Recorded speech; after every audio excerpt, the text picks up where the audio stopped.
What up, everybody, and welcome back to another episode of the Top Cut Academy. I am Professor Benji, and I am very excited to bring you a deck profile today, something I have been working on in the lead up to Birmingham Regionals.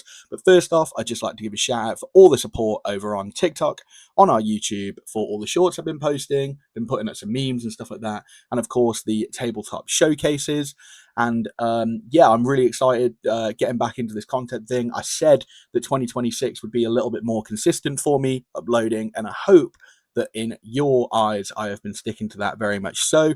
The card in the microphone box today is none other than, oh, wrong way, than Toxtricity, the alt art. That sort of gives away a little bit about what we're going to be talking about today, because I think last time we spoke at length, I was working on a Greninja EX deck, one with Zoro, stuff like that, and I was sort of trying to work out a way to have good matchups into Goldengo and Guardy going into the weekend.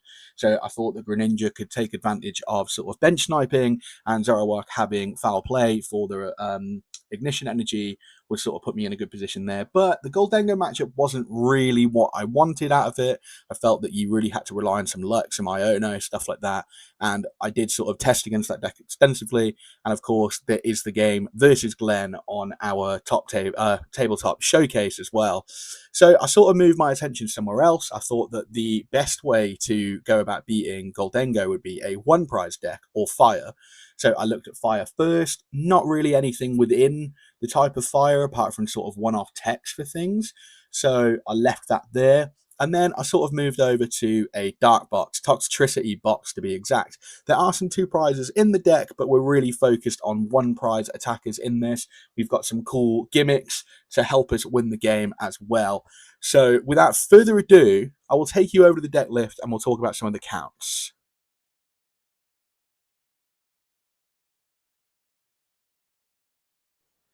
So here we are. Here is what I've cooked up in the academy, in the kitchen.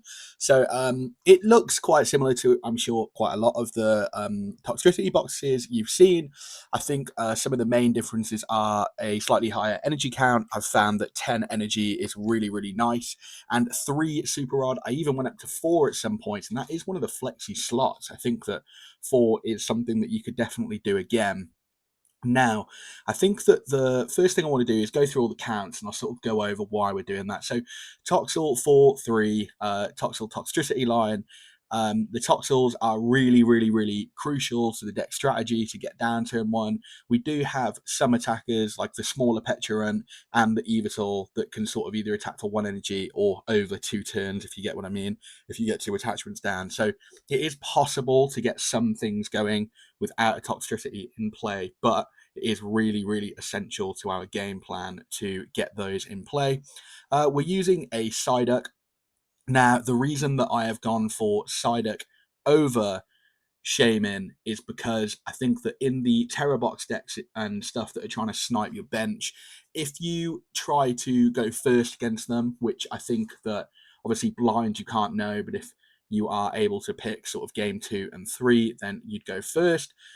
You're definitely able to get down some Toxels, hopefully get into your Toxtricity, and then you are out of range of both numbers from the Waterpon, Ogre Teal Mask, whatever you want to call it, because obviously it does 100 to the active, 120 to the bench, which Toxtricity is able to survive. Even if they are able to take a smaller target in the active, at least one of your bench ones will be there, and then you can come into the active with something else and at least do a small bit of damage, something like that. So that's the reason I've gone for that. The reason I've gone for Psyduck is because against Dragapult, they are actually able to put you in a position of gusting up a Toxtricity or something else that you don't want knocked out. And they're able to Holucha the Toxtricity on the bench and then pop a Dusknoir to knock it out. Now, of course, that would be detrimental if you lost both your Toxtricities in one turn. That can be quite hard to recover from if you haven't already got a attacker set up. So I feel like the Psyduck is far more important to be able to protect against the double knockout as opposed to Shaman. So that is sort of the main core. The other reason as well is that, let's say they aren't able to find the Holucha to make that combo happen just because you've got Psyduck in play. Any sort of sprinkles they then do with Dragapult are left on there, meaning our Munkidoris have more to transfer over, so on and so forth. Very similar to the Mega Absol strategy of sort of tanking hits. Obviously, our stuff is a lot squishier, so by forcing Dragapult to not sort of be able to go Hawlucha, Dusknoir, and only be able to sort of sprinkle with Phantom Dive, by taking that combo away from them, they're not able to get rid of a Toxtricity all in one go, so they have to leave damage there. And then B, you can sort of force them into getting the Dusknoirs into play, the Duskulls, wasting their resources, and then drop your Psyduck to sort of keep those on the board and trap there. Now, of course, we know that they can sprinkle damage onto Psyduck using Phantom Dive. But again, hopefully, if you're in a position where they can't find Hawlucha, they're going to be leaving 6 damage on there, which hopefully we can move some away with Munkidori. And eventually, if Psyduck does get knocked out, we play 3 Super Rod and obviously 2 Artazon, you can see down the bottom there, as well as, you know, our normal search cards, our Poffin, our Nest Ball, to try and get it back out. So it can be quite difficult for Dragapult to find a hole for them to pop the Dusknoirs through, so that is why I've gone for it. Now we've got the double Pecharunt package. Pecharunt EX, obviously very important not to get retreat locked, and it is then one of our better attackers late game. There is not a lot in this deck that can sort of do big upper echelons of damage with sort of no secondary conditions. Our Brute Bonnet is going to be our main attacker for most matchups. However, it needs the requirement of damage counters on the opponent's active. So Pecharunt just able to do that damage raw by them taking prizes. And obviously, the later in the game it gets, the more effective it is. And I think it's definitely proved its worth in the Charizard matchup and the Dragapult matchup, just because we're able to sort of do a small sprinkle there late game. And as they're quite aggressive, they can go down to those and taking sort of 1 prize at a time, especially in the Charizard matchup. And you can just swing them back and really punish them for sort of going ahead in the prize race. And then the small Pecharunt has actually been probably my favorite card in the deck.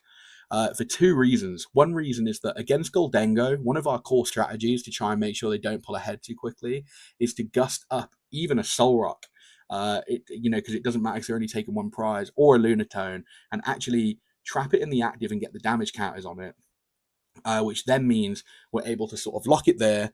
And then later in the game, we're able to sort of Munkidori that damage over to it, take a knockout there, and take a knockout on the active, taking us 3 prizes in 1 turn. So you can sort of set up some really cool combos with that as well. The other way that we can do this is, of course, if you're not able to sort of get energies onto your Munkidoris and stuff, you can just gust up a Goldengo, and or even, you know, attack the one that just attacked in the active and use Pecharunt that way, and you'll leave 7 damage on them. And without sort of the use of things like Munkidori and Goldengo nowadays, even if they play Picnic Basket, they're leaving 4 damage on themselves. And guess what? 4 damage is all we need to take out a Goldengo with our Brute Bonnet. So Pecharunt, really, really good. And I think this is one of the slots, when I talk about some of the flexi slots, playing 2 of these is something that I have thought about quite a lot, because we do play the Yveltal as well for sort of a lower energy cost version of this, but 2 Pecharunt could be very good as well. Now, Brute Bonnet, something that has really surprised me. I thought that this might be a little bit too difficult to set up as an attacker, getting 3 energy to it, getting the damage onto our opponent's active Pokemon, but wow, was I wrong. This can really hit hard. Even if you get sort of 1 movement with Munkidori for 3 damage, you're able to do 200 damage plus the 3 you already left there. So that's 230 essentially straight off the bat. So you're able to go through small EXs just for being able to move over 1 maximum Munkidori move. So really, really powerful attacker, and of course makes us very good into some of these EX decks as we're able to trade upwards. Munkidori, we all know how strong it is. It's continued to prove how strong it is. It pretty much features in every deck if you have room for it. And of course, I am no stranger to it, and I'm using it once again in this deck to sort of manipulate our damage and the way that we take prizes. Mega Absol, there's 2 reasons this is in the deck. Now, of course, we're an aggressive deck, but we're all 1 prize decks. We're quite squishy, so our opponent will find it quite easy to take prizes on us, sometimes taking multiple prizes. So we are able late game to Iono and use Absol's second attack for 200 and discarding a card from our opponent's hand of our choice. So that can sort of put them into a lock, and then we're able to take the game from there. But on top of that, if we're not able to sort of set up many damage counters for Brute Bonnet to take big knockouts on maybe some Megas, things like that, Mega Venusaur, so on and so forth, our Mega Absol can just use that terminal period. If they've got 6 damage counters on them, they are automatically knocked out. So that is another way around sort of some big bulkier things, and only 2 energy to be able to do that, which is just 1 Toxtricity attachment or 2 Toxtricity, whichever way you want to go about it. Yveltal is the most new addition to the deck, and as I said, it is very cuttable. You could change this for something else, and I have over a number of days, but I do think that the clutch is just a 1 energy version of what we're trying to do with Pecharunt, so it can be used earlier in the game. It's also quite nice to move into the active and use Turbo Energize in the Gardevoir matchup, as you're sort of using clutch into whatever they have in the active.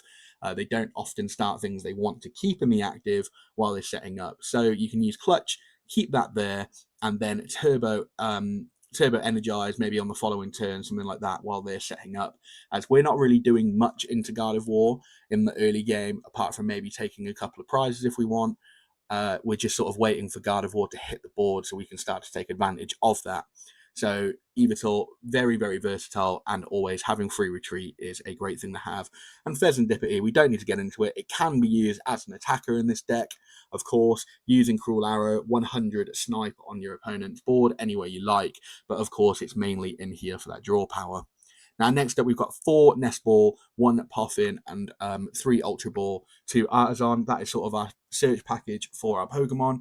3 Ultra Ball, we don't need to max out on 4 because realistically the only stage 1 or above Pokemon we're playing is Toxtricity. So Ultra Ball can grab our basics, but mainly just grabbing our evolution there to be able to get our engine going. The 1 Poffin, I found that we don't really need 2 Toxel down turn 1. Just having 1 Toxtricity to be able to sort of get our Pecharunt going, something like that is fine with an attachment, especially if we get attachments down turn 1. So Buddy-Buddy Poffin to get multiple of those isn't as essential, but also being able to grab Toxel and a Psyduck against Dragapult is also very strong. But the 4 Nest Ball covers up a lot of things. It allows us to grab pretty much everything on our deck apart from Toxtricity, and then those Artazons as well to be able to refresh everything is really good. Now, the Energy Search, again, is one of those slots that can be changed out, but I really do think it's worth it. The reason I don't play Vessel in this is that I feel that a lot of our resources are very key. We don't really want to be discarding things unless we absolutely have to, especially as we already need to discard things to get our Toxtricities out. So just the 1 energy is what you need sometimes, whether that be 1 energy to put onto Munkidori after already charging up your attackers, so on and so forth. But being able to search for that energy is really essential. You know, we do play 10, you do see the energy a lot of the time, but it is just sort of that backup resource, that insurance policy to be able to make sure we got our energies down on Munkidori. The E-Switch, pretty much fulfilling the same purpose. We can set up attackers with E-Switch, but mainly to put those energy onto perhaps our Toxtricity and then E-Switch them over to our Munkidoris to make sure that we're able to fling that damage over to their side of the board. And then final, the only other slot that I think is negotiable is our A-Spec. Now, I've been getting a lot of love out of Reset Stamp, but I have also used Prime, which I didn't feel was that effective all around in this deck. Secret Box, and then, of course, we have Reset Stamp. I would say Secret Box or Reset Stamp are the 2 most favorable A-Specs in my opinion.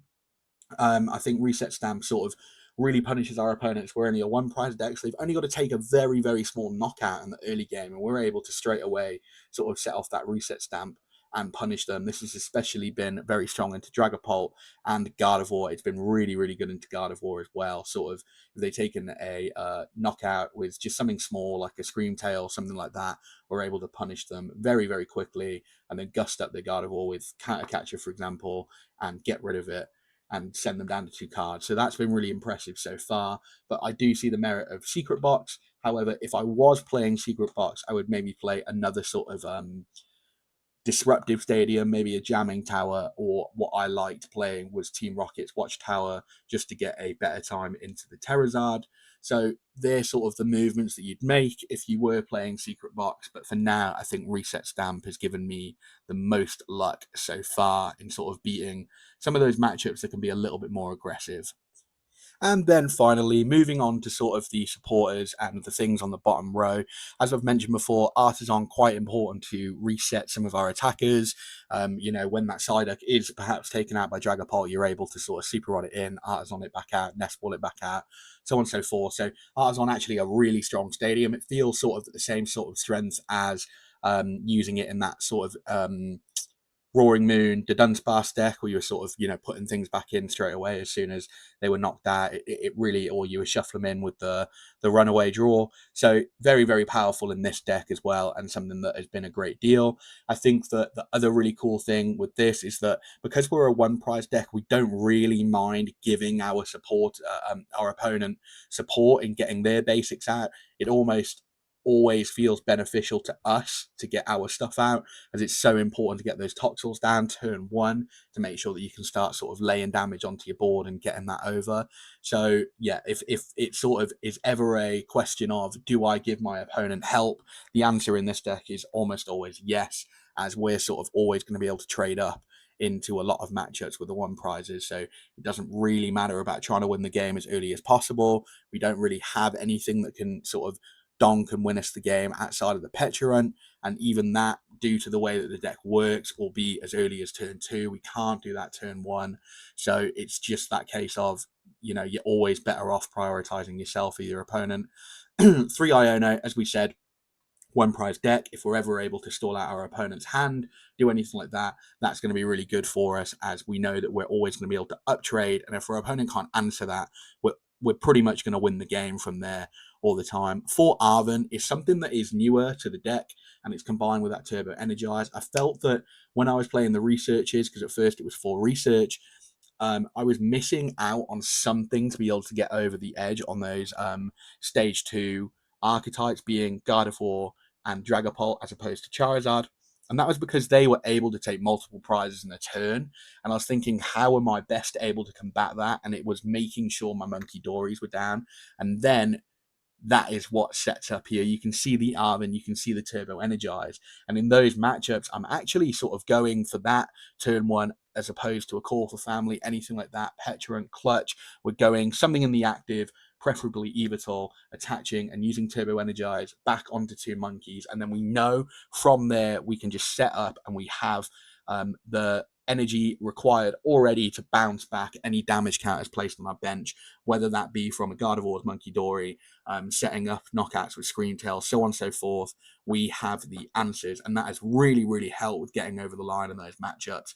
Again, something like Goldengo, we don't really need that, as we only need 4 damage counters, which is 2 Toxtricity charges to knock out a Goldengo. But against Guardy, against Dragapult, we need a little bit more. We need 6 on both of those. So having those Munkidori to move the damage they're placing back, move the damage we're placing, really helps you get over the line in that. So I think that that small package there, as much as the Turbo Energize doesn't seem that important, it really is. And that's why I've picked it over a TM Evo.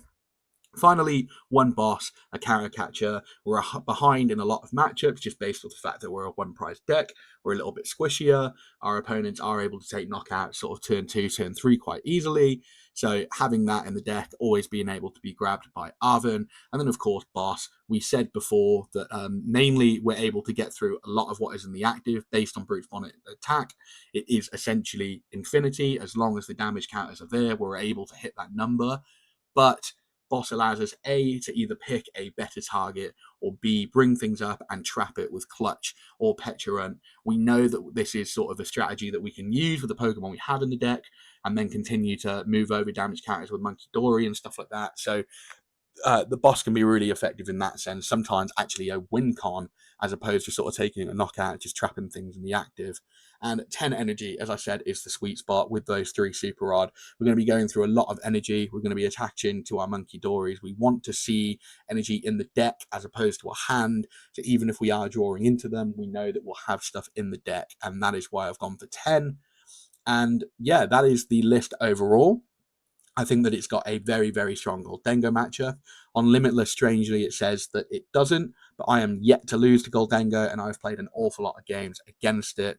I feel like it's got a good Dragapult matchup, and surprisingly, the Guardy matchup, although you're hitting for weakness, can be a little bit more shaky just because they're able to hit the bench with that Scream Tail. But how about I show you some games of this, and we can see how it operates on live. So join me over there. So here we have it. We are into our first game. Well, technically first game. I actually just recorded 3 whole games, went to edit it for you all, and my mic was not on. So rookie mistake, but we'll do some more now. So do I want to go first? The answer to this is almost always no. Then the only time you do want to go first, obviously blind, you always want to say second. There's so much cool things we can do going second. We can clutch, we can turbo energize, you can see there, and we can call for family with the Toxel. So all of those being really, really powerful things we can do. We definitely want to be prioritizing any of those things. So there's that. But I think the other reason we would want to go first is that, you know, if it's a 1 prize deck, we can sort of get our Toxtricities into play turn 2 and start to take prizes as quickly as possible, trying to keep that trade and that up tempo as high as possible to get over the line before they do. And I would say that is the only time. I think that there is an argument that if you think that a Goldengo list is maybe playing like ESP and stuff and doesn't have like Solrox and stuff to attack into you on their second turn, then I guess it's fine then as well, because you're again going to be attacking before they are with something like a Pecharunt to take the first prize. So that's not so bad either. But I would say that if it's rocks, you definitely don't want to be. So our hand, we got 2 extra mulligans there, which is quite nice. Obviously, hand was not looking the best before that, but still lacking an energy, which would be really nice to get that call for family off, or that turbo energize. We can Nest Ball for another Munkidori and get those going with the Artazon for another Toxel. That is probably the best we can ask for, because the turbo energize, I tell you now, is so strong in this deck, being able to get those dark energies on Munkidori as quickly as possible. And looks like just an attached pass here, so there's not too many ways we can take advantage of this, apart from the fact that we will now probably not go for the Artazon, and instead let's just get our call for family off.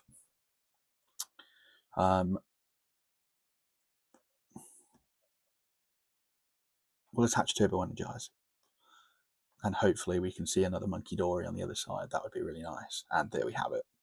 So Turbo Energize here, really showing. We should probably do a little prize check as well. Prized a Brute Bonnet, prized no Toxel, got our Yveltal, got that. Oh, geez. Oh, there's 3 in hand. I was going to say we prized quite a few of them, but there's 3 in hand. Prized a Iono. Looks like that's the Ultra Ball. We have definitely prized a few. Just 1 maybe. Reset stamps there. A couple of dark in there as well. Okay, sweet. So we can get this balloon down here. And would you look at that Turbo Energize? That is real nice. Both our monkeys set up and rearing to go. Bang, 2 Adrena Brains. Now, even if they have a good support this turn and they get a lot down, our board is going to look real nice next turn. We've got an Air Balloon to get back out of the active on the monkey, and we just need to get down a little Pecharunt, something like that, something that can get some damage on the board as quickly as possible. It's all a build up to Brute Bonnet. Our Brute Bonnet doesn't really come in as early as turn 2 and start swinging, unless we obviously get like the most insane setup. Chances are it's not going to happen. So attaching another one and straight into a toe score, and I have a feeling this game may be a quick one if they're not able to find anything else. But back into his Artazon. They really want us to put down that Artazon and the Buddy-Buddy Poffin. They are saved. And to be honest with you, I'm happy about that as well, because we've got a game to show you now. And it looks like we're playing against Zoroark. Toe School, only really something they want to put down against Goldengo. We've got Super Rods in our deck. We don't actually play any. Oh, look at this floating rockets card there. We don't actually play any Night Stretcher or anything in our deck that comes straight to hand. So actually not a card that we are bothered about seeing whatsoever. Just a nice retreat from them, moving out the Toad Scroll. I think I'd rather let the Toad Scroll stay in the active. Pecharunt can't knock it out. the Zora was turning into Zoroark, so surely far more value. Oh. And it looks like our game has bugged out. There we go. Sorry about that, guys. Okay, Artazon. Let's get ourselves our little Pecharunt. That is what we want, and we are definitely going to be getting rid of this, and there's going to be no sign of Mega Absol this time around. Do not need it. Those Zoroarks only needing, I think, four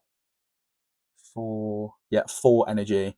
So 4 taking up to 200 damage, plus the 50 from Brute Bonnet to 290. So only 4 damage needed on them from Munkidoris and stuff to be able to take any knockouts. But we do have the problem of Munkidori there. Now, when we go up against Munkidori, we are very easily able to get 4 damage counters onto a Zoroark. It's not a problem for us.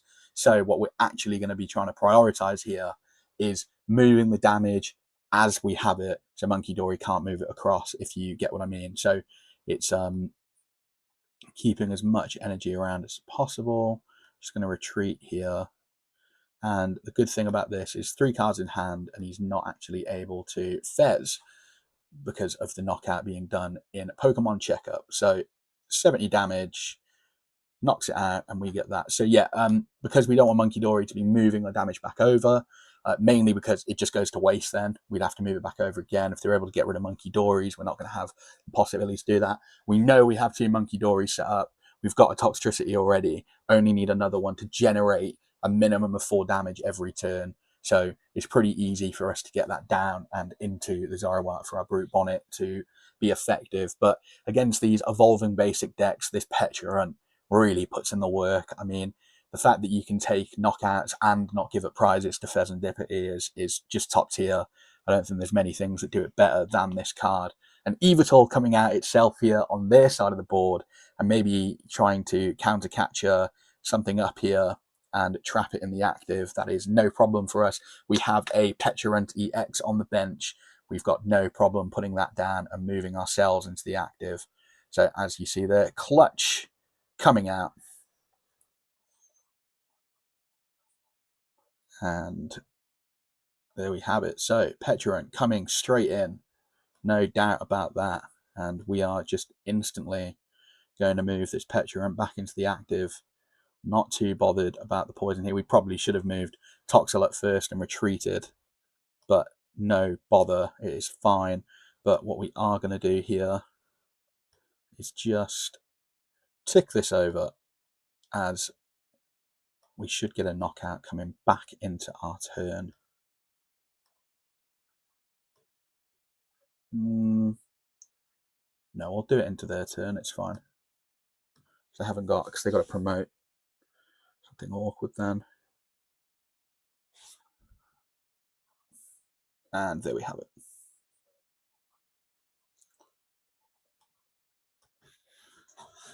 Yeah, so they're having to put up the Zora with the balloon now to try and retreat. Hopefully they have to go into something a little bit more awkward.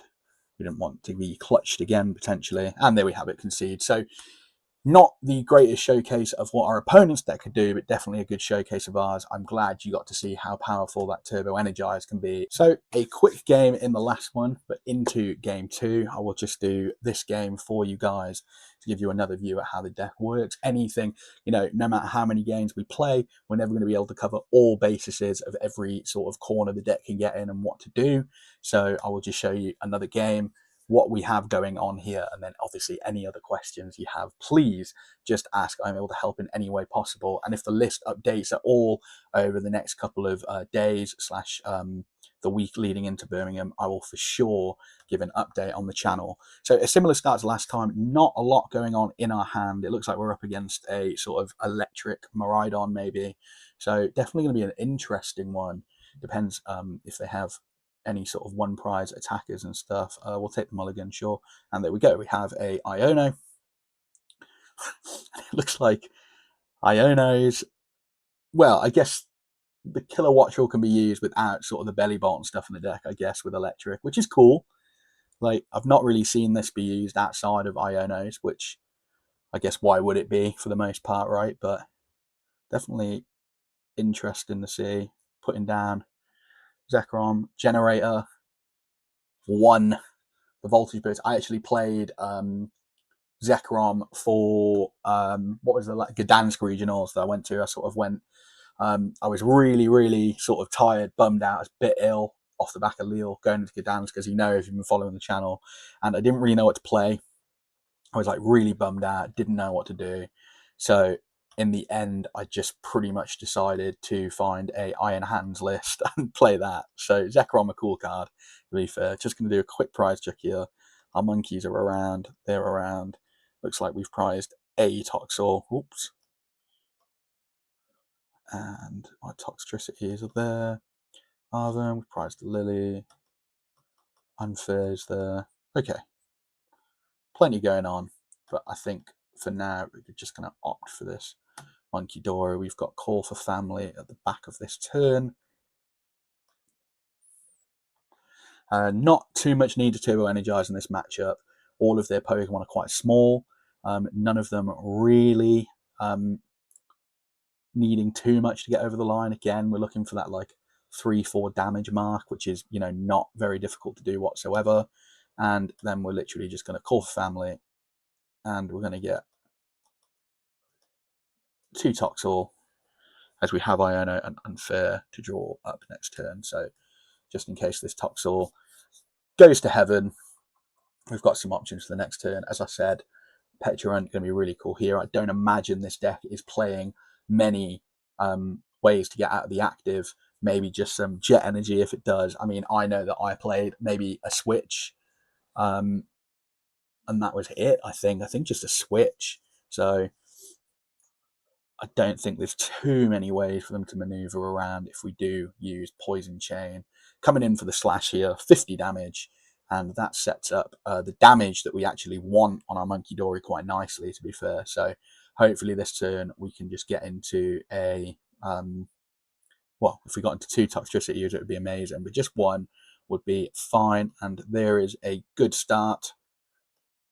Maybe get rid of the monkeys, we already got 2 down. So let's get 1 Tox down.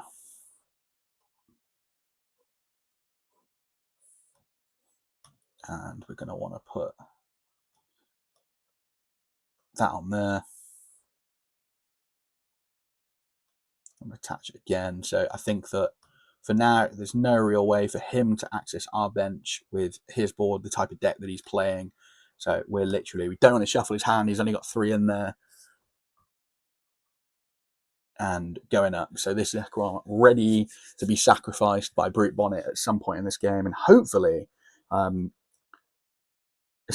there is the switch. Would you look at that? So the poison taken off, and Kilowattrel here able to use flashing draw, drawing up to 6 cards. So he got everything he wanted there off just that small hand, the switch there. So maybe I shouldn't have assumed his hand was as bad as it was. But as I said, we're okay here. If we get into a situation where Pecharunt dies now, we are able to just Unfair Stamp, move that damage over, and start to take knockouts on their 2 prizes, as it looks like for the most part everything is going to be a 2 prize on this board, which is exactly what we want to see, why this deck is so effective, and why I myself wanted to play a 1 prize deck, or should I say mainly 1 prize deck for Birmingham, just so we can have these up trades. EX is very strong right now. Mega's starting to pick up in their playability now as well. And would you look at that? We're bringing up the Toxtricity and only doing 130 to it, though, or slash even. So we have that, and him not taking a knockout there, actually not great for us. So what we're going to do is we're going to use this Munkidori, and we're going to move some of this damage back over, get these Dynamos on the move a little bit. Hopefully we just draw a nice balloon here. That'd be nice, wouldn't it?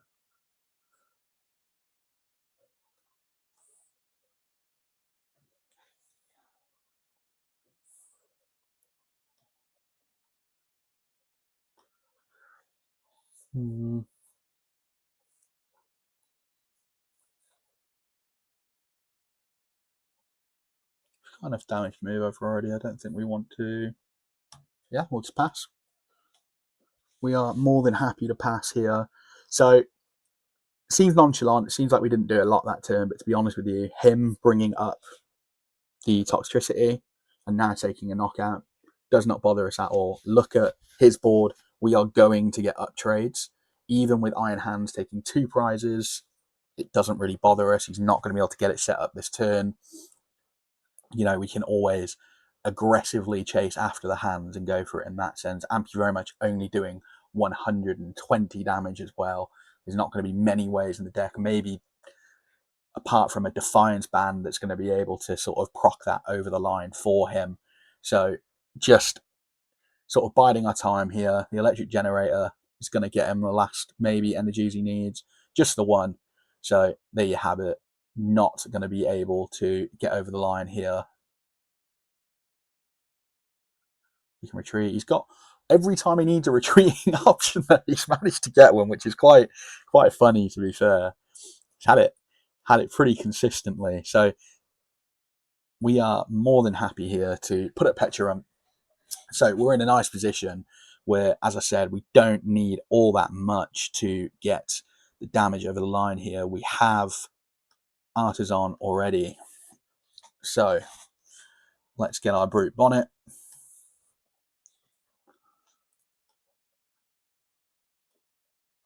We're going to Sinister Surge. I'm going to put that on Brute Bonnet.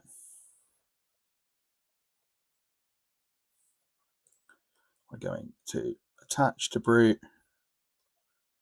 Going to E-switch to Brute, which turned out nice. Of course, we could go looking for another Toxtricity if we wanted to. Don't need to at this point. We've got the E-switch there. You can just move over that 30 damage. As I said, nice and low numbers into smaller EXs. That Brute Bonnet can come up. And then Arven, we can actually go here for our reset stamp and get a balloon as well. Stop us getting caught on the active with this Toxtricity is nice. And Unfair Stamp it is. Now, of course, they've got Killer Watch. Well, it's unlikely Unfair Stamp sticks, but we are just looking for those extra little pieces in our deck to sort of proc us up, and no problem whatsoever here with going Super Rod. We've got what we need out of those, but we will get a Monkey and 2 energy back.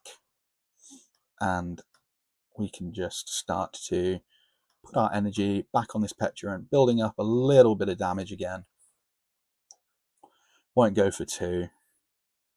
And bang, the 200 plus the 30 already on the Iron Hands, and we are able to bust through. And there you see a perfectly good up trade. It looked like we could have been in a dire situation from that knockout. Not a lot going on the board, but just with an Artazon, we had everything we needed to pull that back.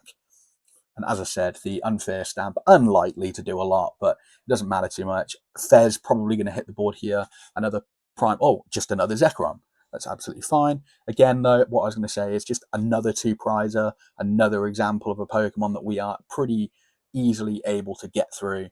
So we've got no problem with seeing those whatsoever. That Zekrom already 70 damage on it as well. So all we need this turn is to see yet another Brute Bonnet, and we don't even need to move the damage over. So that feels pretty good, right?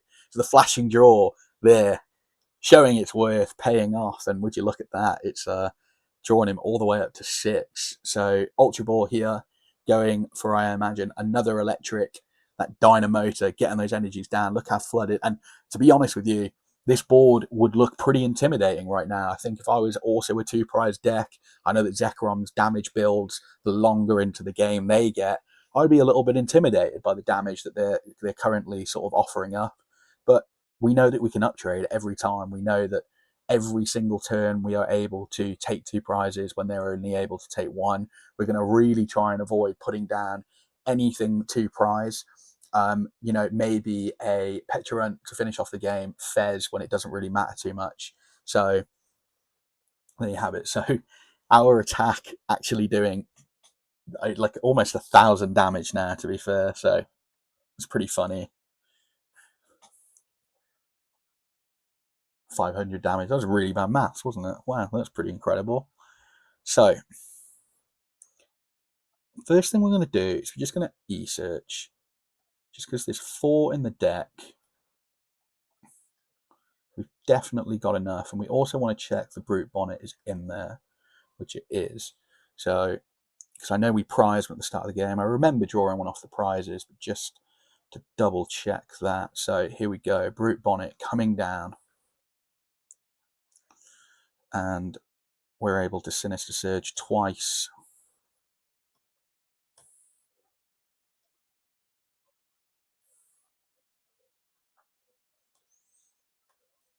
Yeah, another Sinister Surge.